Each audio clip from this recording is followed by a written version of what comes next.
Chers membres et chers amis de l'Ordre Constantinien de Saint-Georges, chers tous qui regardez cette vidéo, quelques réflexions et quelques bons vœux pour cette nouvelle année que nous venons de commencer. 2022. Comme derrière une porte que nous venons d'ouvrir, nous essayons de voir, mais qu'est-ce qu'il va y avoir? Nous regardons vers 2022 et nous avons tous nos expériences de 2021. Les destins personnels, le cours de l'histoire, la vie en société, la vie en famille, la vie dans nos communautés locales, la vie de l'Église.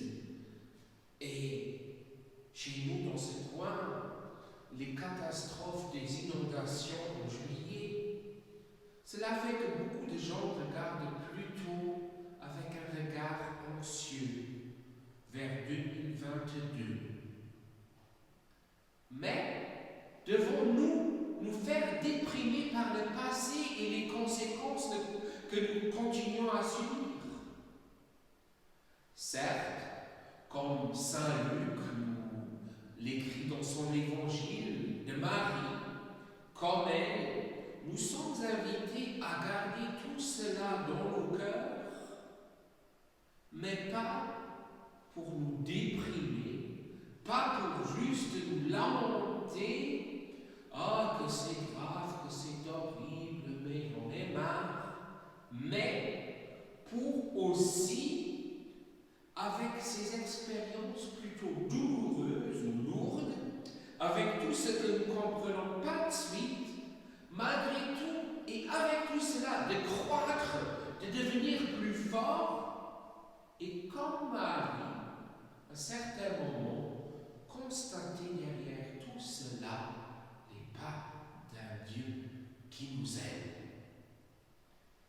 Regardons, en cette année, l'année nouvelle, regardons, en ce jour où commence l'année nouvelle, l'Église a mis depuis la réforme liturgique des années 1960 la solennité de Marie, Mère de Dieu. Le regard sur Marie peut nous aider à porter aussi un regard positif sur 2022. Marie ne savait pas où son chemin allait la conduire.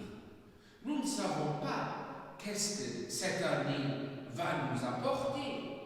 Sans doute, nous souhaitons et nous espérons que le meilleur, mais nous savons aussi qu'il peut y avoir d'autres surprises. Et nous espérons de sortir de cette pandémie et de toutes ces autres histoires qui nous collent et qui nous pèsent. Le regard en le jour de l'an sur Marie nous invite, comme elle, à avoir la confiance en Dieu, même si nous ne savons pas tout ce qui va venir. Oui, pour cette nouvelle année, et pour chaque année et chaque jour de notre vie, la bénédiction du Seigneur est posée sur nous. Et c'est pourquoi nous pouvons être confiants comme Marie, pour entrer dans cette année qui vient de s'ouvrir, pour entrer dans cette porte qui s'est ouverte devant nous. À la fin de cette saison où toute une semaine nous venons de célébrer la nativité de Jésus, commence une année nouvelle. Le huitième jour après le 25 décembre, c'est le 1er janvier, et le 8e jour, selon les coutumes et les lois juives, le jour de la circoncision des garçons et où on leur donne leur nom. De tout cela, nous lisons aussi au début de l'évangile de Saint Luc. Et le nom de cet enfant que nous regardons ces jours-ci, il peut nous aider aussi à entrer avec un regard plus positif dans cette année nouvelle. Jésus, de l'hébreu, Yeshua, signifie Dieu sauve. Certes, tout un programme et une mission pour lui. Et pour nous, une raison d'espérance et de confiance, parce que Dieu va nous sauver nous aussi.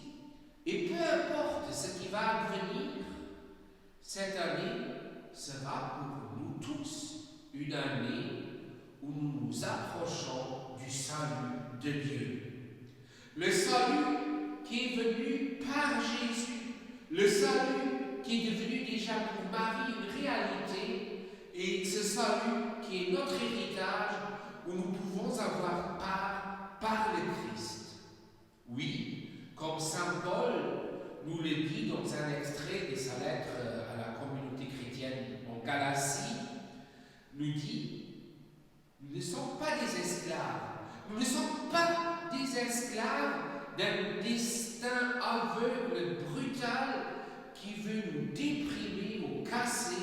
Non, nous sommes enfants de Dieu, et Dieu est notre Père qui veut notre meilleur.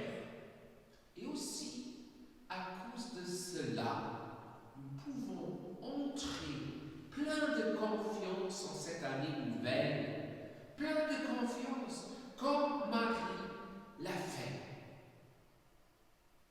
Et en ce début de l'an, où nous regardons maintenant cette porte ouverte et demandons mais qu'est-ce qu'il va y avoir, avec notre regard sur celle que nous appelons la Mère de Dieu et sa confiance, avec le regard sur celui dont aujourd'hui nous souvenons de sa circoncision et de son nom, donc avec le regard sur Jésus, j'aimerais bien vous partager une parole d'un jésuite allemand tué par les barbares nazis, le révérend père Alfred Delp.